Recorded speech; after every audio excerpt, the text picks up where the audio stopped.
안녕하세요, 블랙이즈 블랙입니다. 오늘은 제 종목들 주말 동안에 올리려다가 어제 다른 카페에서 글을 이런저런 글이 올라오는 걸 보고, 이거는 우리 깜깜이들하고 한번 이야기를 하고 가면 재밌겠다라고 생각해서 그 주제거리가 생겨서 마이크를 잡았는데요. 이번에 주제는 뭐냐면 주식에 있어서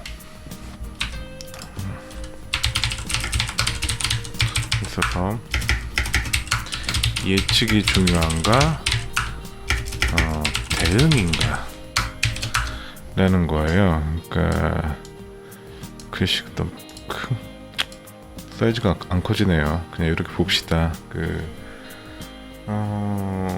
혹시나 우리 깜깜이 분들도 이런 거에 대해서 주식에 있어서 예측이 중요한가, 대응이 중요한가에 대해서 질문을 받을 수도 있고, 또 질문을 할 수도 있고, 또 그 전에 난 어떻게 할 것인가에 대해서 고민을 한번 해볼 수도 있다고 생각하는데, 이게 뭔가 좀 잘못된 수도 있기 때문에 그냥 제가 이거는 그냥 간단히 정리를 해드릴게요. 대부분 뭐냐면 이 질문을 던지는 사람들은 이런 거예요. 주식에 있어서 중요한 건 예측이 아니라 대응이다. 왜냐면 주식이라는 것은 미래에 벌어질 일이고, 그 알 수 없는 걸 갖고 예측을 통해서 한다는 것 자체가 무의미한 거기 때문에, 어떤 일이 벌어졌을 때 그거에 대해서 대응을 하는 것이 주식에 있어서의 정도다라는 걸 말하고 싶기 때문에 이 이야기를 하는 겁니다. 틀리지 않죠. 틀리지 않다고 생각하는데, 이 전제 자체 예측이라는 거하고 대응인가라는 부분에 있어서 좀 잘못됐다기보다는 좀 전제 자체가 잘못되어 있는 게 저는 하나 있다고 생각을 해서 이제 말씀을 드리는 건데, 대부분 예측을 한계라고만 생각을 해요. 간단하게 말하자면, 제가 내일 삼성전자를 갖고 있다라고 했을 때 그러면 첫 번째로 내일 시황은 상승할 것인가 하락할 것인가, 이거에 대해서 예측을 한다는 거예요. 또는 내가 삼성전자를 갖고 있는데 삼성전자는 지금 8만원을 돌파할 것인가 돌파하지 않을 것인가, 또는 만에 하나 그 종합지수가 240인데 이게 3000을 갈 것인가 아닐 것인가 라는 그런 한 개의 질문에 대해서만 그 예측을 하기 때문에 이 질문 자체가 잘못됐다는 거예요. 제가 봤을 때는. 즉 예측이라는 건 뭐냐면 한계에 대해서 예측을 하는 게 아니에요.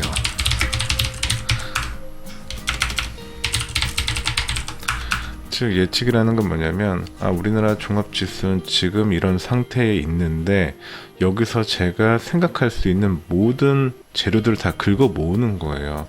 그러니까 우리나라 같은 경우는 주가가 상승을 할까 아니면 앞으로 내려갈 것인가 라는 예측을 한다고 했을 때, 상승을 할 거라면 그래도 지금 예탁금 같은 경우가 50조가 넘은 상태고 57 정도가 된다는 거고, 그리고 그 시가총액 비율로 했을 때도 2.7에서 2.8 상태가 나오니까 아직까지 밑으로 내려가는 것보다는 위로 올라갈 가능성이 더 높다라는 예측을 하나 할 수 있는 거고, 예측 두 번째로 하라고 하면, 근데 문제는 달러야. 달러가 너무 지금 약세로 가고 있고, 그렇다 보면 외국 자본이 빠져나갈 가능성이 높으니까 달러 측면에서는 하락할 가능성이 더 높네 라는 부분, 그리고 그걸 뒷받침해 줄 수 있는 게, 조만간에 이제 트럼프가 미국 선거가 되게 되면 미국 달러를 낮게 해갖고 미국 증시를 이제 부양을 할 텐데, 그렇다 보면 한국 증시는 그에 비해서 자금이 빠져나가지 않을까? 그렇다고 하면 약간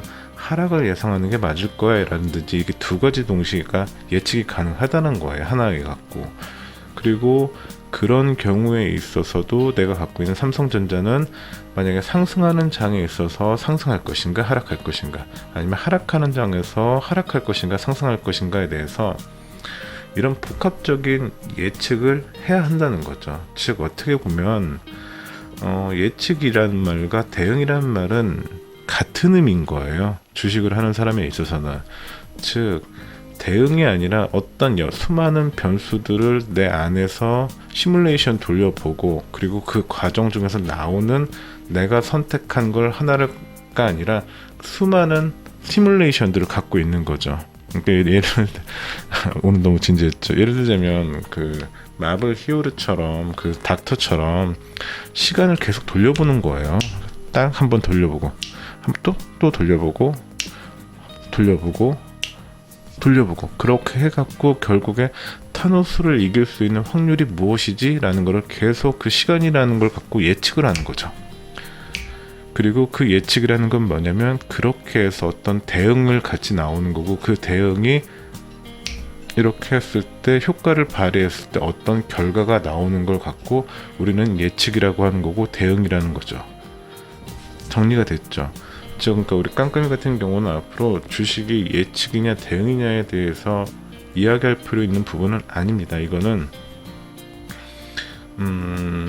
예측이 대응인 거고, 대응이 예측인 거예요. 그리고 그거를 얼마나 많은 시뮬레이션을 돌려볼 수 있는가가 그 사람의 능력인 거고, 또는 그 많은 시뮬레이션을 돌릴 수 있는 것을 얼마나 체계적으로 시스템으로 만들어 놔서 다른 사람들보다 군더더기인 것들을 빼고, 만약에 예측이라는 게 A부터 D까지 있을 때 이것을 내 시뮬레이션 틀에 넣었을 때 어떤 결과값이 나올 수 있는 거를 가장 간소화할 수 있는 걸 만들어 놓는 게 그 평소에 우리가 그 전쟁에 준비하는 그 대응인 거죠. 즉 예를 들자면 지금은 상승장이냐 하락장이냐라고 했을 때, 최근 이제 주식시장을 다시 시작한 지 한 2달 정도 되다 보니까 예전에 제가 좋아했던 것들을 다시 좀 정리하고 있거든요. 그래서 이제 지금 같은 경우, 오늘 같은 경우는 엘리어트 파동 이런 책에 대해서 엘리곤트 파동에 대한 그 원칙들을 정리를 좀 하고 있거든요. 그러니까 저 같은 경우는 엘리어트 파동에 보면 웃긴 건 뭐냐면, 그 책에도 나와요. 이유가 뭐냐, 이건 어떻게 해서 왜 이러냐라고 했을 때, 그건 묻지 말라, 그건 자연의 법칙이고 우주의 법칙이다 라는 이 식으로 이야기를 하거든요. 어떻게 보면 미신인 거죠. 근데 미신이라고 해서 나쁘다 좋다라는 개념은 아니에요. 어쨌든 정확한 데이터 값을 알 수 없이 이런 식으로 반복되고 있다는 거에 대해서 그 중요도로 점수를 두는 거죠. 그래서 저 같은 경우는 엘리어트 파동 이론, 그 다음에 지금 뭐 아까 얘기한 고객 예탁금, 달러 몇 가지를 갖고서 하나의 제 시스템을 만들어서 지금 시장은 상승장이냐 강세장이냐 라고 했을 때, 당연히 지금 시장은 강세장이다. 근데 강세장이라고 했을 때, 강세장이 1부터 100이라고 했을 때 지금은 한 70 정도 와 있다라는 거죠. 한 30 정도는 남았긴 남았지만 30이 끝나고 났을 때의 하락장을 준비해야 하는 시기라는 거죠. 그러니까 이거는 답이 아니에요. 그냥 저만의 시뮬레이션이고 제가 생각하는 예측인 거고, 그거에 대한 대응인 거예요. 그렇기 때문에 이번 주나 다음 주가 중요한 거죠. 한마디로 70에서 80이나 90 정도로 넘어가, 80에서 85 정도로 대세 상승장으로 넘어갈 수 있는 기간이 이제 9월 마지막 주, 9월 20일 넘어서 이번 주에 한번 보여질 수 있다는 거죠. 그렇지 않다고 지진하다고 하게 되면 뭐 다음 주에 시뮬레이션을 다시 짜야 되겠지만, 약간의 변수는 있을 수 있지만 그런 걸 고려해서 그건 다음 주 이야기하도록 하고요. 거기까지는 알 수가 없으니까요.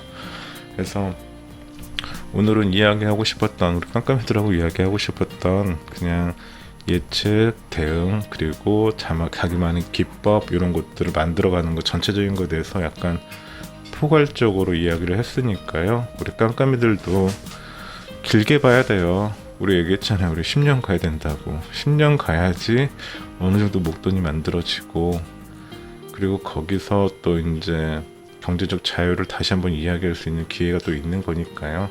그렇게 생각해 주시고, 오늘 이야기는 여기까지만 하도록 할게요. 지금까지 들어주셔서 감사합니다. 지금까지 블랙이었습니다.